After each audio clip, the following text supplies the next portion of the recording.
So the third book in the Dragonlance Destinies series, Dragons of Eternity, has been out for a couple of months now. So I think it's pretty safe that I can have a spoiler-filled conversation about it. So let's do that today here on the Geek Corner.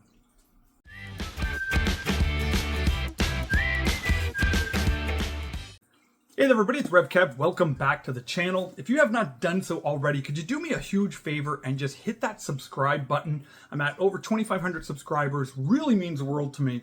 Really helps me out, and all the proceeds that I make on YouTube, and it's completely free to you, go to help children in Guatemala through Compassion Canada. So really appreciate your help with that ministry. So, Dragons of Eternity, the third book in the Dragonlance Destinies series, came out last August. I've gone through it, and I've thought about it over the past couple of months as I've reminisced among friends online about this book. And I figured now it's time to do my spoiler-filled thoughts on this book and ultimately the series as a whole. So if you've not read the book yet and you want to stay spoiler-free, just bookmark this video, come back to it after you've read the book for yourself, and we'll see how much we agree. All right? So you've been warned. So this book continues where the last book ended. Obviously, that's how trilogies work. And the last book ended with this cliffhanger where Huma, the great legend, Huma, the Knight of Solamnia, who defeated Takesis, the Queen of Darkness, in the Dragon War that happened 1,500 years ago to defeat her, to stop her from entering into the world. Well, Huma, instead of winning that war, is killed. The Queen of Darkness comes into the world, changing the river of time, changing the timeline, and then our friends come back to their timeline, and everything is slightly different. Things have changed because of this new timeline, and they're wondering now, what are they going to do? So this book goes in two different directions. There's two different adventures happening in the same book, where the new character that was introduced in the first book, Destina Rosethorn, she and one of the monks from the Great Library of Palanthas, I don't ever remember the dude's name, they go on some mission to go back in time, to go all the way back to stop the murder of Huma from this assassin so that Huma could actually live and defeat the Queen of Darkness. And while that's happening, our other heroes, they are in this new dark Dragonlance timeline trying to fight and stop the Queen of Darkness from her ultimate victory. And we'll talk about that a little bit in a moment. So obviously, good guys win, and then the whole thing kind of wraps up with a little bit of a minor retcon to the Dragonlance timeline, but it kind of ends happily ever after for everyone, and it's fine. It's a fine read. It's a good read. It's great to get reintroduced to the world of Kryn. It's great to get together with old friends and see, them in this adventure, but it's only fine. It's only good. And so what I'm going to do is I'm going to nitpick just a little bit on two things, okay? I'm going to talk about this Dragonlance dark timeline, and I'm going to talk about the retcon that happened. So those are the two main things that keep me from being able to say, well, this was great. This was a great Dragonlance book. These two things are what makes it fine. Okay, the first thing is we got to talk about this dark timeline, okay?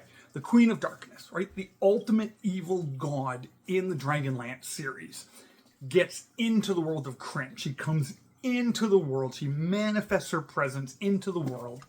And then they jump through the river of time. They go 1,500 years back to where they originally left the timeline. And things are kind of different.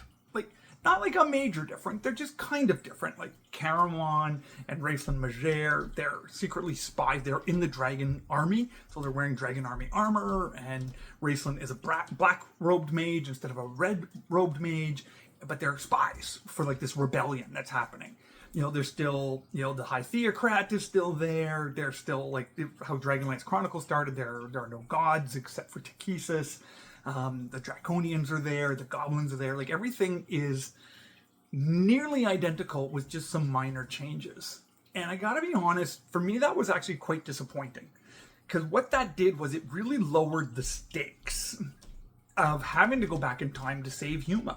Like, if Huma dying and the ultimate evil comes into the world and it only makes slight changes to the timeline, like just like minor little changes, and it looked like in this new timeline they're going to potentially defeat the Queen of Darkness after all, because the gods do come back just like they do in the original series.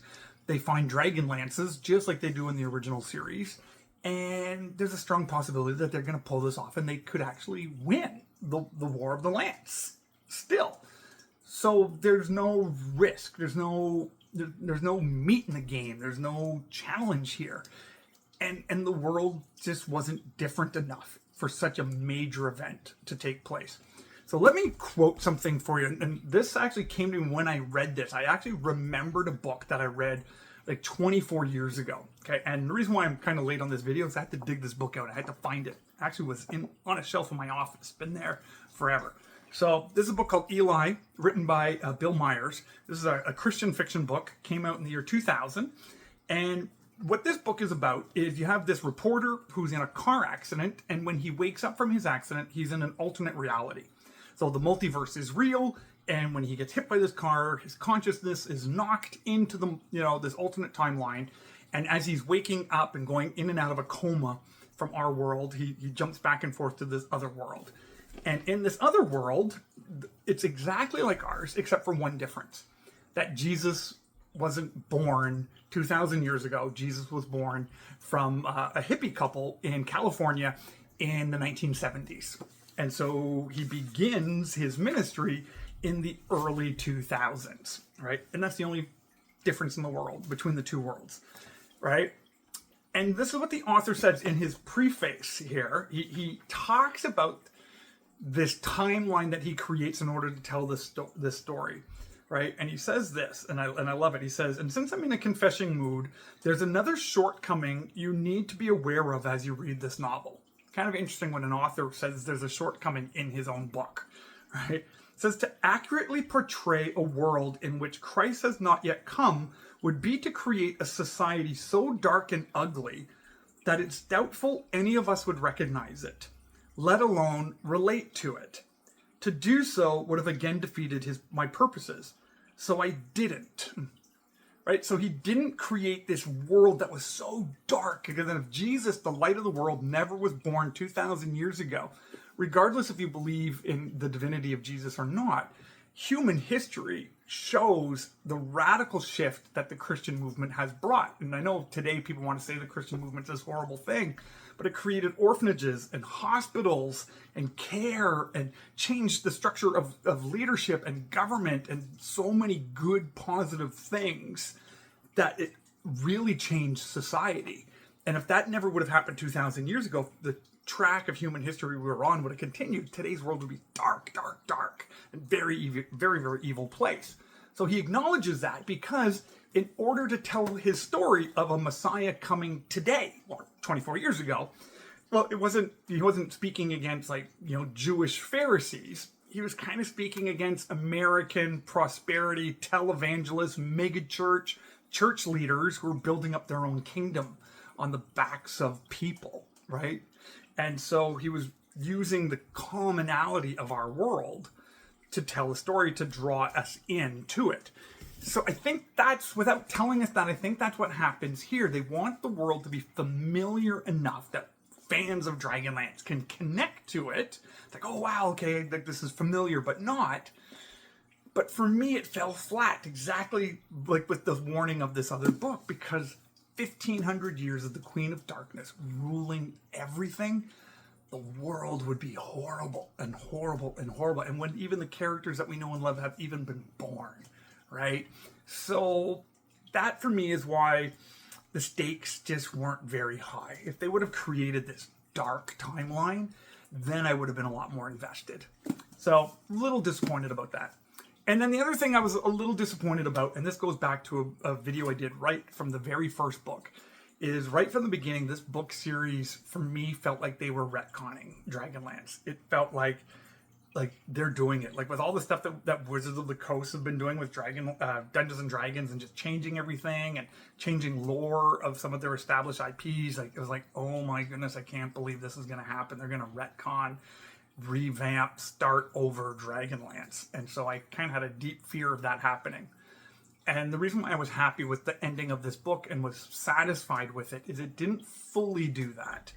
There is a retcon. Okay, there is a retcon that happens, but it's not a full retcon. It's not starting over from scratch. Chronicles still happens like Chronicles happens. Legends still happens like Legends is happening. But after that point, I think everything is new. So this series that takes place right after Legends, things like because the way it ends is they deal with the Chaos God who's in the gray gem, and they get rid of it, and they deal with that God of Chaos permanently. So everything that comes after that, that's been influenced by the God of Chaos, is gone. It does not happen. So you don't have Dragons of Summer Flame. You don't have the trilogy of the War of Lost Souls. You don't have the Chaos Wars. You don't have all of these things that shaped a lot of Dragonlance after Legends. You don't have the death of Tanis. You don't have, or did he die in Legends? Oh, sorry, lots of spoilers here, but I warned you, so don't worry about it. No, maybe he died in there. Okay, so is Tanis, maybe Tanis. Anyways, Tanis could still be around. I gotta double check my timeline. Tanis doesn't get stepped on by the God of Chaos, so he's still around. So there are a whole lot of books that now are not part of this new canon because of what they've done, but they kept Chronicles, they kept Legends as is. And so for me, I'm fine with that. So those two things, the dark timeline, the retconning of stuff, and the fear of it just kind of retconning everything, just kind of kept it being a storyline that, for me, that was fine. It's a good adventure. It's a fun read. It's not like mind-blowing. It won't go in on my shelf as one of my all-time favorite books, like the other Dragonlance books do, but it will definitely go on my recommended list. So read Chronicles, read Legends, then read Destinies, and you are caught up with where Dragonlance is at today after 40 years of Dragonlance. So those are my thoughts. Now, it's your turn. I'd love to know what you thought about the book down in the comment section below. Do you agree with me? Do you not agree with me? Am I crazy? Well, we know I'm crazy. And put that down there. And again, thank you so much for being a part of the community. Really means a lot to me. If you're still watching this, just give the video a thumbs up or even a thumbs down. I don't care. Just interact with me. And until the next video, God bless you. And we'll talk to you again.